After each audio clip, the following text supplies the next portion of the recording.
just follow your passion is often thrown around while discussing entrepreneurial ventures. As nice and inspirational it may sound, it can be misleading at worst and nebulous at best. A better way to say this phrase would be to do something that doesn't feel like work.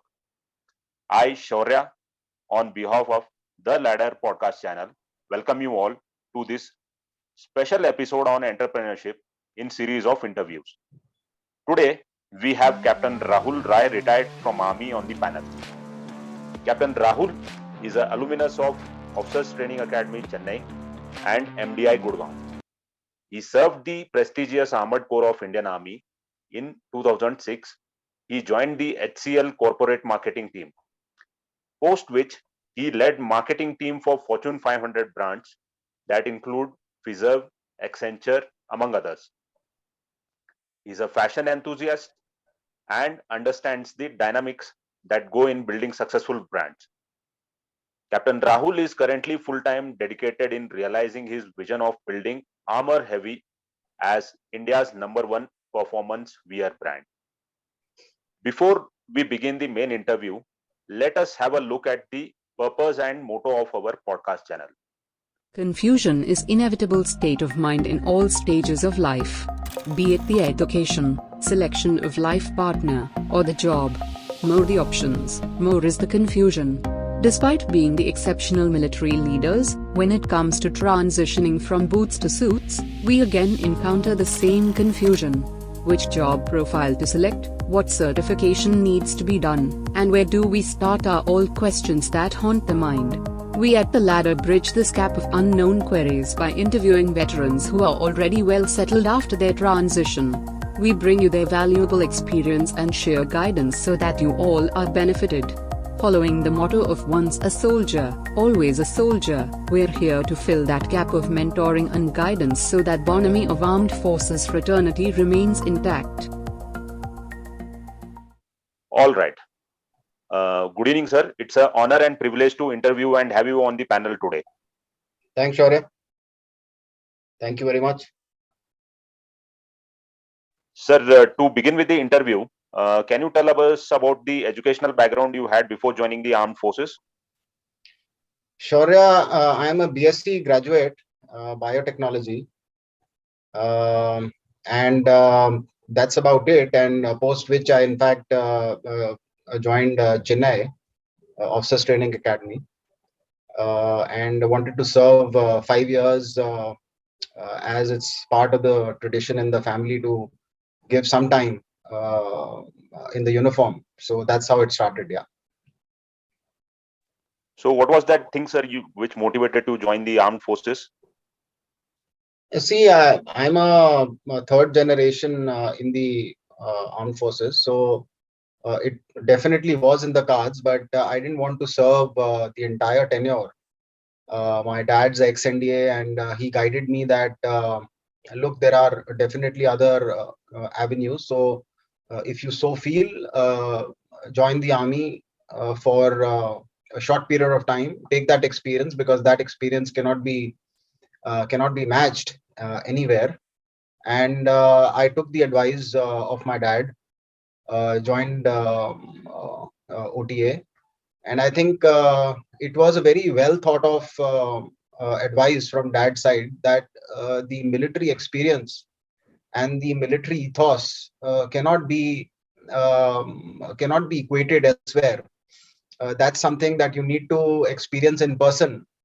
And while being in uniform, there are so many modalities that you are faced with that the civil sector definitely cannot offer you. So I think the motivation definitely was to don the uniform once, and of course the parental advice was there. So I, as a good son, I took it, and I'm grateful for the tenure that I had, the stint that I had in the military. I think it was a very strong foundation that it gives your character to never say die on certain things.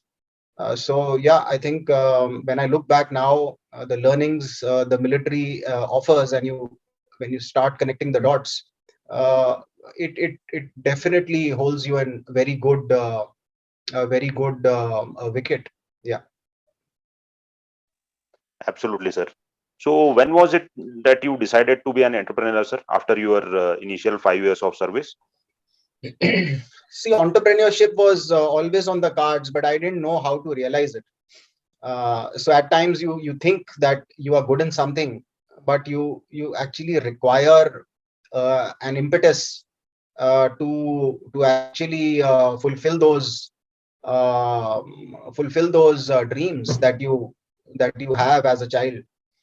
I have always been fascinated with revolutions.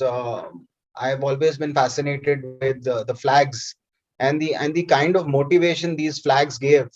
So I wanted to build an insignia uh, that a youngster can rally around. So so those sketchy thoughts were always there in my mind. That if a Nike can be so powerful as a brand, or an Adidas can be so powerful, then why an Indian brand is not equally so? Why all the Indian youth always rally around multinational insignias? Why can't we have? It's been almost 70 years, and India has not given an aspirational brand to its youth. Our colors, Indian colors that I've put on my brand are not recognized. The colonial colors are. You will see a Tommy having a blue and a red. You will see Levi's having a red as the primary color. So majorly all the US Polo, majorly all the US brands have that flavor or that patriotism. It's inherent in in how they conduct their business. However, in India, it's not so because of a lot of colonial baggage that we typically carry, and our products are not uh, don't carry the same finesse. Uh, we don't even have the prowess of manufacturing in India that can match the detailing, the kind of quality that these brands are offering. However, that needs to change, and that needs to change somewhere. And with that aim, I conceptualized my brand and trying to build it. I mean, I'm not very sure how successful I'll be, but nevertheless, it's one life. And if there is a mission that you have, it needs to be realized at some point in your life. So here I'm here realizing that vision, no matter how small it is, it's big for me, maybe not big for the world, but I want to realize it, and I want to see how far I can go with it. And it's kind of a noble vision also, because um, it may, in all probability, give kind of competition to these multinationals that are unopposed so far. Yeah. Sir, before dreaming about this entrepreneurship project, you had worked in various roles in manager oblique marketing. Please tell us about this 10 years of experience in six odd companies, sir. Yeah. So after the military stint, uh, I was in two minds as to start something or gain some experience, train myself, hone my skills as to how the market typically functions.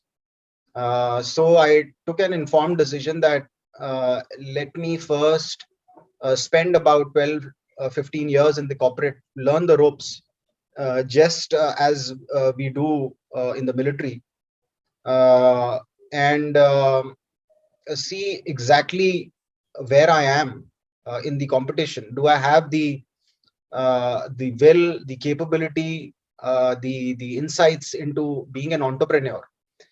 My last stint was, in fact, with the venture firm, and it is then I said that, look, I'm pretty ready for this role.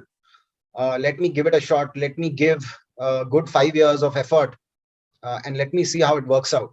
So after 18 years, in fact, in the corporate, I could gather the courage uh, and the responsibilities. Of course, everybody has the family responsibilities. Those obligations are always there. Financial backing, typically, armed forces son definitely does not have. I mean, we are in this call, we are all armed forces people. So that kind of a backing definitely you don't have. So you are in that state of two minds, whether you can crack it or not. But then I took the step. I just with a small website, I started off and started getting a few orders, which motivated me that yes, there is a market for what I'm doing, and that's how it actually started. But yes, the when I connect the dots now, the military training and the corporate training, military more so to develop a very strong character, and corporate so because it honed my skills, IT skills, made me understand the nuances of the open market. I think it was a very good combination of education that I've had in these two episodes per se in my life.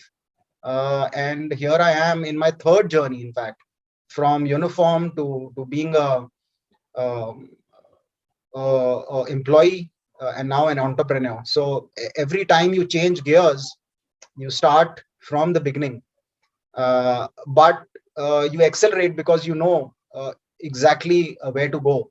So the pace is a little quicker. Yes, it's not that you are in that first learning stage. I mean, you can navigate through very quickly with the skills that you acquire. So I think anybody who wants to jump into that entrepreneurial journey, uh, more so if if he's ex-military, I would say that you definitely have the character to do it. Hone your skills, see the market, be in the fight of the corporate, learn the ropes, and then jump in if you desire to do it. Don't delay it so much that it's too late. But if you have that will to be an entrepreneur, go for it unabashed. Great, sir. Sir, how exactly this specific idea of armor heavy was coined in your mind? See, I was looking for a brand name, and like I said, that I always wanted to start a fashion brand of my own. So all I'm saying is that it was very tough for me to home on to a brand name. When I couldn't find something in the dictionary, I went to the military archives, and being part of Armored Corps, we use a term called armor heavy. In the Armored Corps, we say that something which is armor heavy, it's undefeatable, right? You can't penetrate it, you can't defeat it. It'll ramrod across the enemy defenses and it'll win. So armor heavy .com wasn't taken by anybody, and I being an Armored Corps officer, I really liked the vibe of armor heavy. And then I myself drew the general the brand insignia in the shape of a shield, AH, and that's the shield with the A and a H, which also is the shield of a soldier, or your armor basically. So and we've got a tagline attached to it: stop at nothing. No matter how much the life throws at you, no matter how much your adversary is throwing at you, don't stop.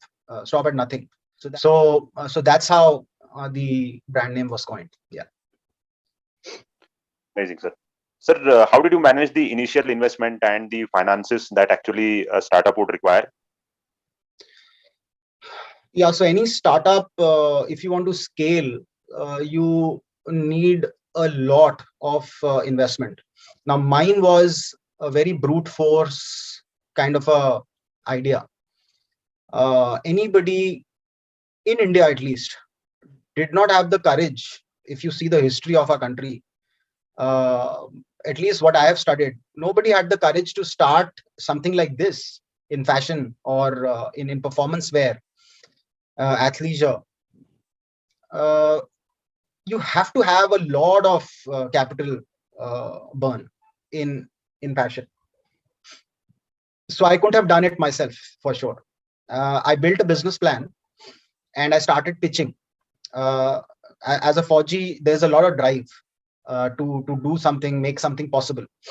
So that drive helped me develop a very good business plan and pitch. However, I got a backlash from most of the investors saying that, look, you have a lot of passion and we regard it. However, it needs to translate into paper and in reality.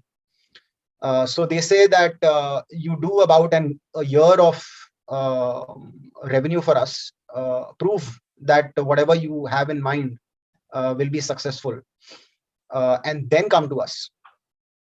So that was a kind of a letdown, but I also appreciate the sentiment of the investor saying that you have a lot of Josh, but can you actually realize it in the real world? There's a lot of difference between theater and reality. So theatrics, they said that you have, and you are showing that on the call. However, we want realism also, whether you can prove it. So there was initial investment that I did myself. My first collection was about 5 lakh, and then a few of my friends, and thanks a lot to them, came in. One of my friends is in USA, in the Silicon Valley, and he helped out. And one of my friends, Shantanu, is there in my city only, and they pulled in kind of a corpus with which we launched the formal first Armour Heavy collection. So that was a friends and family kind of a pool in, and the collection was pretty good. However, it was very limiting. There were only 6-7 varieties, but we sold it out, and a lot of kudos to the defense services officers, my course, my bios course. This is the inner circle, the outer circle, to spread the message that here's a veteran driven company, why don't you support it? So we made about 3,000 odd apparels, and we sold about 1,500 of them in the first 6 months, which was very good. And we also did shop-in-shops in military cantonments where the Armour Heavy stuff did good sales. I think in the first year, we did 2.5 CR worth of revenue, which was pretty good. And it was a lot of brute force from a lot of people. I think my friends, my family, the military circle, I think everybody came together and supported the initiative. That's how it actually started. And then I went again to the investors and started pitching that, look, this is what you said, and I've already done it. And they were pretty impressed with the numbers. Very recently, about 6 months back, we've got a formal pre-seed investment, which has given us wings to improve the portfolio, improve the offering from Armour Heavy. So by first week of January, Jan 10th, I'll be formally launching a very elaborate collection, which I think will match in terms of quality, durability, scale, the best brands, at least that are applying in India. So I think we'll be right up there. Just like you. See, the startup journey is something which you bake inside your mind. Either you are alone, like me, or you basically tie up with a buddy who has the same kind of vision. The battle for a startup to rise and stand up is between the founders. Once the founders are convinced that our vision is solid, that is 50% of the fight you've already won. External people who join in for the credibility as a team that you are, the product that you have built, and their own aspirations in terms of how much money I can earn. So there is per se no goodwill involved in this. So help, if your question is help and assistance, the help and assistance in this world of startup is not very matured, at least in India. Anybody who's trying to help is also trying to sell that help. And in a startup stage, you have no money to basically burn. See, I would say that Steve Jobs was not mentored by any startup, trainers. All the good players in the world, whether it was Pete Knight or name anybody, they were vision holders. They were not rich people. They were vision holders. They were not sports personalities. They were vision holders.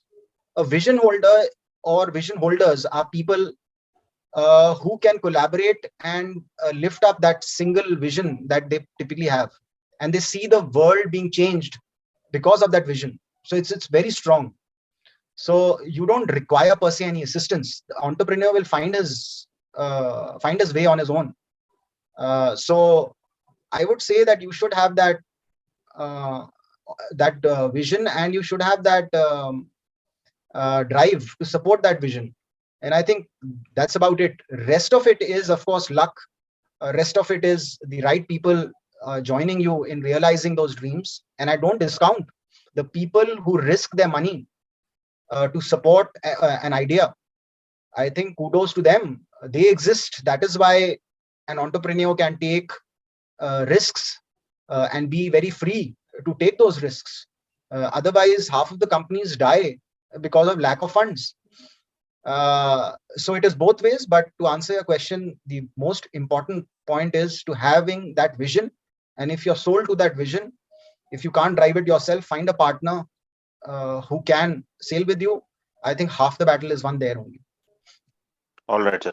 Sir, you just mentioned about the importance of good team to start with. Can you tell us about what your core team comprised of, sir, in the initial phase? See, for a startup, it's very important to not to burn any money. So there is a sweet mix that you have to find in terms of what you want to outsource and what you want to keep within the company. The very core areas that are there, you must keep tightly held within the company. There are certain things that can be outsourced. Could be marketing, could be a strategy formation, of course, needs to be in the company.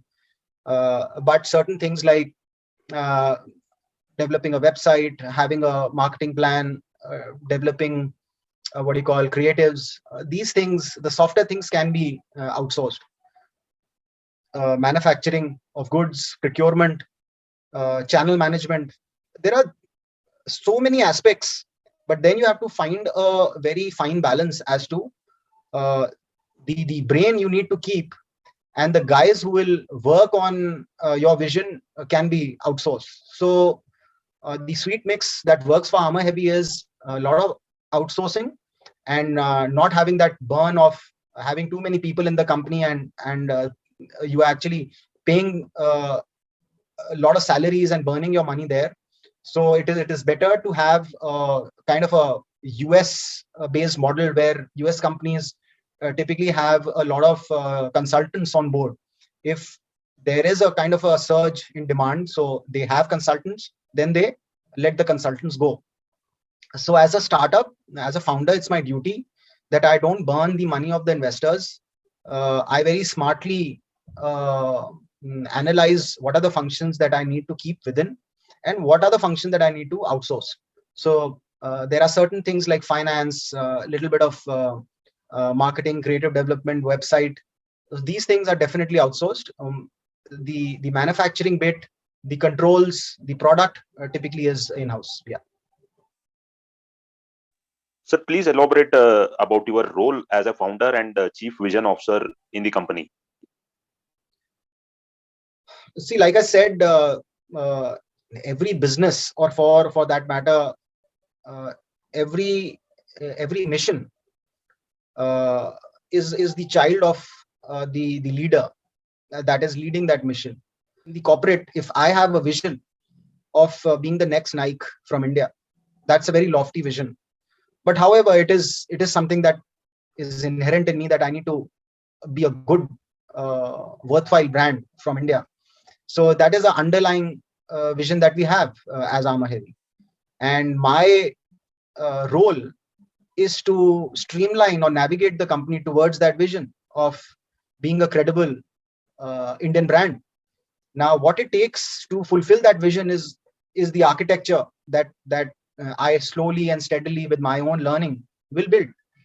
But the responsibility of the leader basically is to never fall short from achieving that vision. Whether it's a small jacket like this, what I'm wearing, it needs to be of that kind of a quality, which is there as part of the vision of being the best, right? So it starts from the procurement of the cloth. So you negotiate with the cloth vendor, the zippers, the labeling, the tagging, the packaging. When it reaches the client, all the logistics involved, all the technology involved, all the people involved, and when it finally lands with the customer, it needs to be of that integrity that it's reaching the customer in a integral kind of a state and not a shabby state. So and then of course taking the feedback from the customer. So it's a very massive kind of a effort involved. Since we are in a digital world, so that effort is multifold, because now technology is coming, analytics is coming into play. There's a lot of bar coding involved as to what SKU has to go where, how it needs to be shipped, where is your stock lying, whether it's in the northern warehouse, whether it's in the southern warehouse, how much is the stock. So there's a lot of technology involved. However, as a vision holder, I need to simplify this entire gamut, this entire ecosystem. I need to simplify it. And how I simplify it is in 3 zones. The first zone is manufacturing. So that's one bucket. The middle layer basically is the channels, and the outer layer is marketing. So I've basically streamlined it. It's no book that is teaching me this. It is my own vision which is teaching me how to do things, right? So there is no retail book that I'm reading, but it is out of experience, out of my own drawing board. What needs to be done? How should I simplify these? How should I simplify the strategy of the brand? How should I simplify each aspect that I enunciated, so that the other person can understand my vision? Because if you're outsourcing a lot of stuff, then the guy who's the guy to whom the work is being outsourced, he also needs to fall in place, fall in line, and understand that vision. So a lot needs to be learned from the multinationals, and especially the American brands, how they standardize things. A McDonald's burger, the way it appears here or somewhere in the world is almost the same, right? So the standardization technique has to be learned. So there are a lot of aspects to having a successful business, and you need to be aligned with the technology. What is the great technology? You need to be aligned and look for good people, look for good vendors in terms of your suppliers, credible vendors who can giving you good stuff and not cheating you. So, and then of course the finances bit is there, and then you pitch to investors that here is where. So it's a crazy this thing, but this is what you asked for, right? This is at the end of the day. When I see in the mall, one of these days I went to the mall and somebody was wearing ARMOUR HEAVY, and I took the courage and went to him and said that, how do you feel? Where did you get this product from? And he said that this is a great brand. This is an Indian brand, and one military guy has made this. I'm very proud of wearing it. So it felt very good. I mean, my market share will be 0.01% in India. However, these things keep you going when you get such kind of good feedback from the customer. Everything which is so spread, it actually narrows down, saying that yes, you are doing something right. So it's worth it. Yeah, absolutely, sir. Sir, can you tell us about some key lessons from the army which were helpful in your startup? Everything from the army. I think the way I am building ARMOUR HEAVY, you don't realize actually. In fact, yesterday only somebody gave me a call, a veteran. He is about to transition. So I gave him one piece of advice. I said that you don't realize that the military has actually trained you in marketing, in public relations. It has trained you in human resource management, project management, everything. It is actually such a complex organization. It actually, without you knowing, you are trained. However, when you go to the civil sector, the tools may be different, how you are approaching the same thing. So you have to learn those tools, not necessarily that you've not done that job earlier. So the tools may be different in the corporate. However, the architecture is the same. So if you say that we don't learn marketing in the army, which is not right. So if you connect the dots, definitely you do learn marketing. So in marketing, in 18 years, what I've done in the civil sector, marketing starts with gathering intelligence, which we do in the army also. When you're going to adversary position, definitely you will do reconnaissance. So reconnaissance in civil is basically nothing but market intelligence. Sir, initially, how challenging it was to brand and convince about your idea? That is the most difficult part in the entire scheme of things. It has the maximum inertia. You are starting up. You are also not very clear. The people around you, a lot of naysayers are there. People who discourage you and distract you.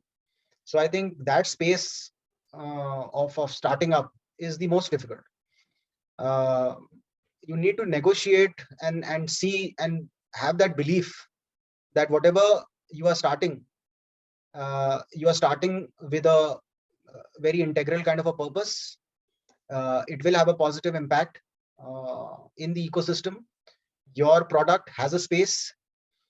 So with that mission, if you're entering, you are 100% convinced, and you have a passion of doing that job. It's not that you are stuck. And that's the beauty of entrepreneurship, that nobody is telling you to do something or undertake that mission. That mission is being undertaken because you want to take it. You want to be in that journey. So that's very clear. However, no matter how much convinced you are, the world will make it almost impossible for you to realize that vision, because they can't see what you can see. That's what the beauty of entrepreneurial mind is. At times you are foolhardy, but if you are not foolhardy, if you don't do mistakes, then you won't learn. However, the world does not see the green pastures the way you see it. I've been part of a lot of meetings, and the investors, I've been part of Shark Tank, the first season, Horses Stable. These are the biggest reality tanks in India. But a lot of them don't see through that vision, right? It's basically you. So a lot of good ideas will get shot down by experienced sharks, by experienced horses also.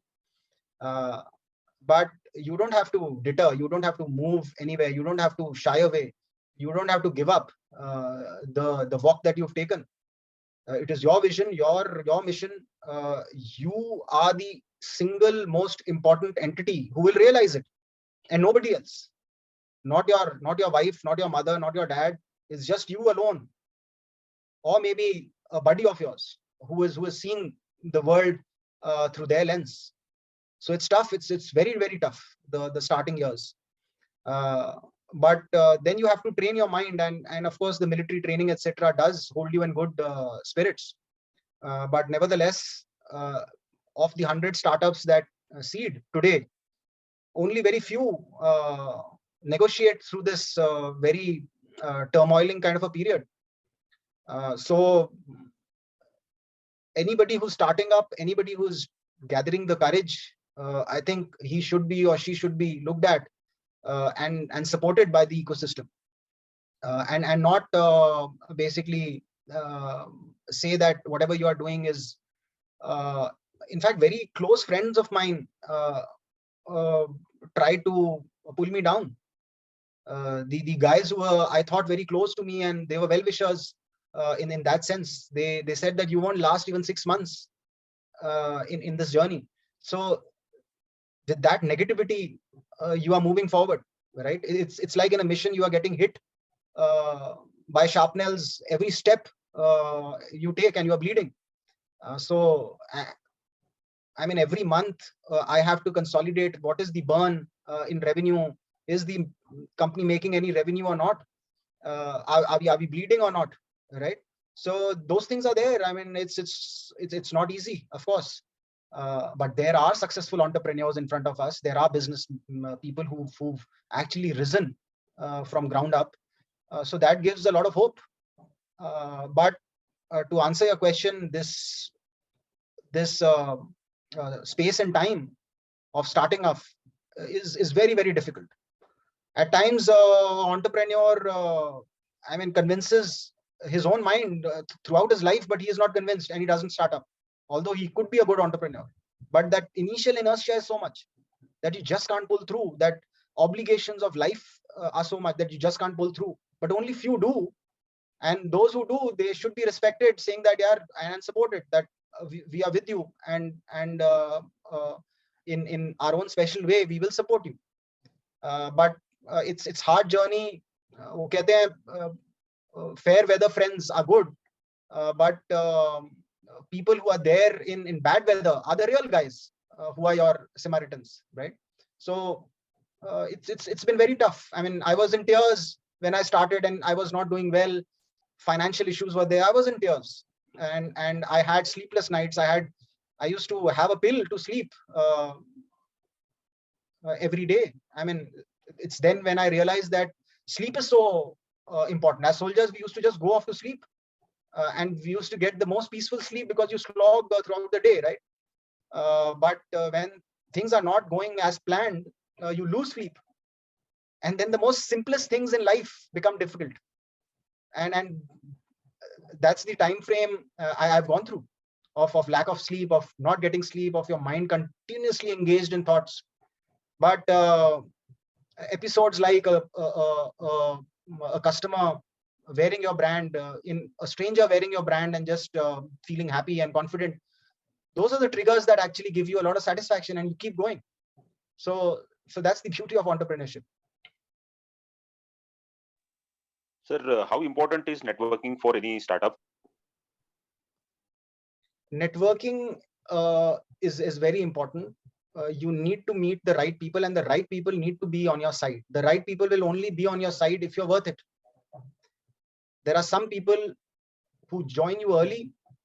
There are some people who are convinced a little late, but you need to have the right people on your side. If you do not have, and you are working in isolation, then you will not reach or realize your goal. You need to have, this is a journey. And in that journey, the more people join you and support you, the better you will be. It's again, I mean, looking at military, you go to an objective. Once you fulfill that objective, you rest and recoup, and new people join you and you move ahead. When you rest and recoup, you replenish also. So that replenishment, resting and recouping is very important. At every Charlie Papa, like you say in the military, every stop, every phase, you refresh, and you need those new people to join you. So it's part of that journey, and it's very, very critical that you should know the tools to meet with the important people that matter. Yeah. Sir, there must be some major HR and administration issues in any startup. So as per you, what are those things one should be prepared in advance? See, there are a lot of angles to entrepreneurship. The only thing that you require is basic leadership. Basic leader. When I say basic leadership, it is to do with your own fitness in mind, of chalking out a plan and having a plan in place, and then positioning people and the right people to achieve that plan every day. Every day you need to have a goal. That goal, to fulfill that goal, you require certain manpower, and the right kind of manpower. And your job is to identify the right man for the right job every day. Every day is a new kind of a challenge, whether it is business development. And for business development, you speak to a stranger or your friend or your course mate, or maybe a senior, maybe a junior. But this is a chain that you have to form. And forming a chain is never easy. It's a challenge. So leadership and basic leadership, like you say, basic training you get in the academy. So basic leadership needs to be there when you are on a mission, all alone. When you're all alone, you require that basic leadership to partner with people, and the right people who will make you go forward. So to sum up your question in an answer, I would say you don't have to complicate things into HR and all these domains. First of all, there is no HR in the military. In the military, you just have basic leadership. That is what you are taught. That is what you have to keep. That's it. You don't require funky operations like HR or recruitment or that sort. When you're starting up, you just require basic leadership and trust in yourself. That's all. Rest will fall in place. Rest, whatever you've gathered all these years, will help you fall in place. But the thumb rule is of trusting your own leadership. Yeah. Sir, do you think any kind of MBA graduation, let it be distance, executive MBA, is very helpful in startups, sir? See, if you're experienced, then you don't require all these degrees and all. But if you are basically a student and you need that education, definitely you do require. I don't think a military officer requires an MBA degree. MBA course like the DGR typically offers is good for placements, yes. But it is not engineering anything in you. Of course, any kind of education is good. Any kind of reading is good. Any kind of reading enhances definitely your knowledge. But it's not a must-have, it's a good to have. So if you have worked as an engineer, if you have spent certain amount of time in the military, I don't think you require degrees, etc., to start your entrepreneurial journey. My answer is no. You already have that kind of experience. You just have to connect the dots and say that this is what I've learned. This is how I've learned. The tools may be a little different, but I actually know this. I know marketing. I know sales. I know core operations in the corporate. It may be called something else in the military, or in my past experience, it may be called something else, but that is how the general ethos typically functions, right? So my answer is no, but yes, if you want to uproot from a role from your military career onto a civil career, then these are bridge courses. You don't require elaborate courses, but bridging courses definitely they'll help you hone your skills, identify yourself with where you want to go, whether it's HR, administration, marketing, sales, technology, development, etc. So they help you identify certain things, yes, but they are not a must-have. They're just a good to have. Yeah. Okay, sir. Sir, any last word of advice for budding entrepreneurs or the transitioning officers? In terms of what is very important, the first thing which is very, very important for budding entrepreneurs is faith in yourself. Loving the vision that you've dreamt. You have to actually live that vision. That's why I call myself as the chief vision holder, because it's that vision that I'm holding very close to me. Nobody can hold that vision better than me, because that's the dream that I have dreamt all my life. So if you have that vision, you need to have that very strong vision and belief that this is what I want to be, and this will change the world in whichever small way it can, but it will definitely change the world. So belief in whatever you are doing and loving whatever you are doing is very important. Otherwise, you will not sustain. It's like a relationship. If the 3 people in a relationship are just not happy, they won't sustain it. So you need to be falling in love with the vision. That's the single most important thing. Hold it very close to your heart, that vision, and be absolutely faithful that yes, this is what I aspire to do, and I'll give it all and achieve that vision. So that's point number 1. Point number 2 is, like you rightly mentioned in your question, more and more people with your own leadership, basic leadership. If you can convince them to join your journey, the good people, you will prosper, because then it will give you momentum, impetus to move forward.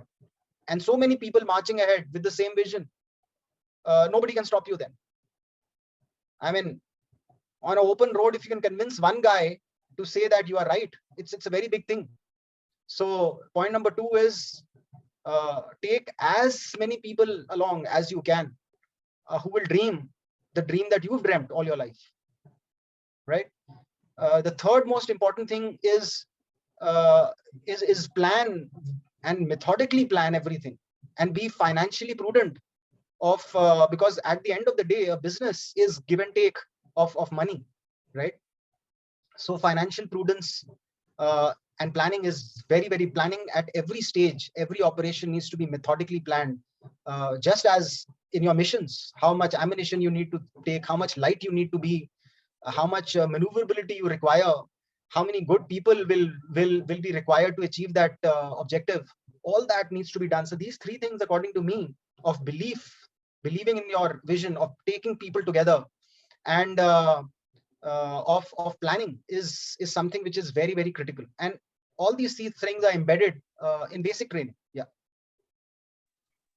Sir, thank you so much for your valuable time and the lessons what you have shared with the viewers. I'm sure your experience and the hard-earned values that you have shared will be definitely a asset for all the new entrepreneurs that are there planning. Thank you so much, sir. Thanks a lot, Shaurya. I appreciate it. I hope whatever I have said made sense. And thanks a lot for your time.